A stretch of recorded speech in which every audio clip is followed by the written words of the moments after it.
मेरे घर की गौ माता 15 दिन से बीमार पड़ी है, बिना कुछ खाए पिए, लाम्पी रोग से ग्रसित।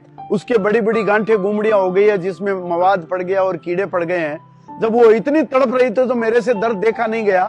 मैंने कहा, हे गाय माता, अब तू प्राण त्याग दे तो मुझे भी थोड़ी तकलीफ कम हो और तुम्हारी भी आत्मा को शांति मिले। लेकिन गाय ने जो उत्तर दिया वो मुझे और दुखी करने वाला था। गाय ने कहा, मैं प्राण क्यों नहीं त्याग रही हूं।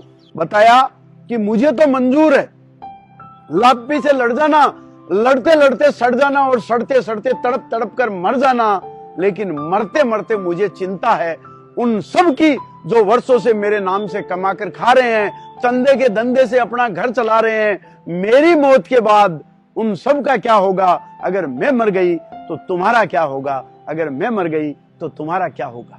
क्या होगा? हर दुकान में मेरे नाम का डिब्बा रखने वालों, हर बस में गौशाला का डिब्बा लेकर चढ़ने वालों, ब्याह शादी में गोदान के नाम % काटने वालों, गौ माता के सहायतार्थ कूपन बांटने वालों, जागरण में गौ माता के नाम चंदा जुटाने वालों और हरि कथा में गौ माता के नाम रुपए लुटाने वालों, तीर्थ स्थानों में गौ माता के नाम दान खाने वालों और बड़े बड़े मंचों पर गौ सेवक का सम्मान पाने वालों, छोटी छोटी गैया, छोटे छोटे ग्वाल गाने वालों, मेरी मौत के बाद तुम्हारा क्या होगा? अगर मैं मर गई तो इन सब का क्या होगा?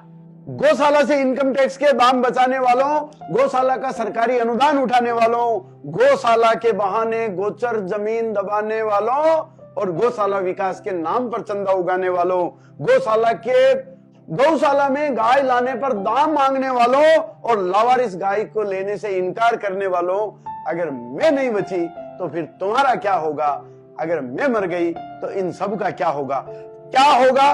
गाय के नाम पर जनता से दान उठाने वालों, गाय के नाम हरा चारा गुड़ तेल खाने वालों, गौ ग्रास के नाम पर हर पर्व में रुपए पाने वालों और गौदान संकल्प के पैसे जेब में ठूसने वालों, यज्ञ हवन पूजा में गोदान चूसने वालों और गाय रक्षार्थ रसीद काटकर नाम भूलने वालों और गौ शेष लगाकर स्टाम्प पर दाम वसूलने वालों, अगर मैं मर गई तो फिर तुम्हारा क्या होगा?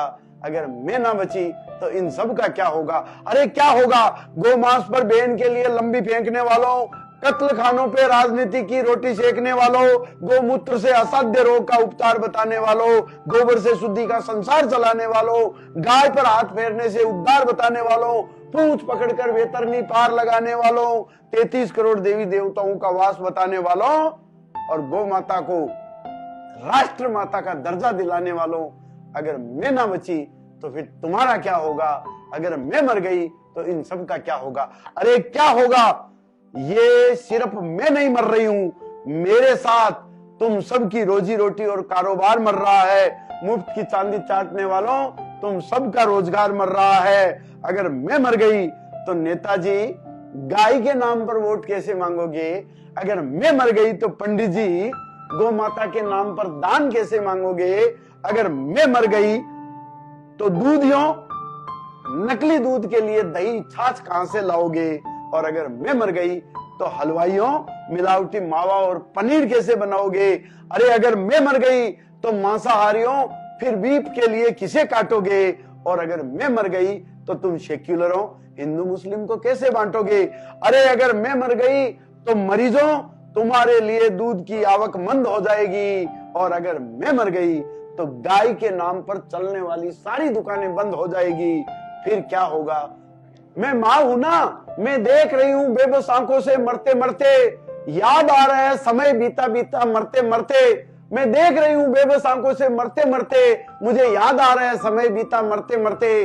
फिर भी दुआ निकल रही है तुम सबके लिए मरते मरते, और मैं चिंता कर रही हूं तुम सबकी मरते मरते कि अगर मैं मर गई तो तुम्हारा क्या होगा? अगर मैं नहीं बची तो इन सब का क्या होगा? दोस्तों, गाय माता को बचाने के लिए कोई सरकार नहीं आ रही है, न अब तो कान्हा भी नहीं आ रहा है, तेजा जी, पाबू जी, हड़बू जी कोई नहीं आ रहे हैं, गोगा जी नहीं आ रहे हैं। तो आप हम में से ही किसी को गौ सेवा का संकल्प उठाना होगा। गाय माता को बचानी होगी, संस्कृति को बचानी होगी। आपको मेरी कविता पसंद आए तो आप जरूर लाइक और कमेंट करके बताएं।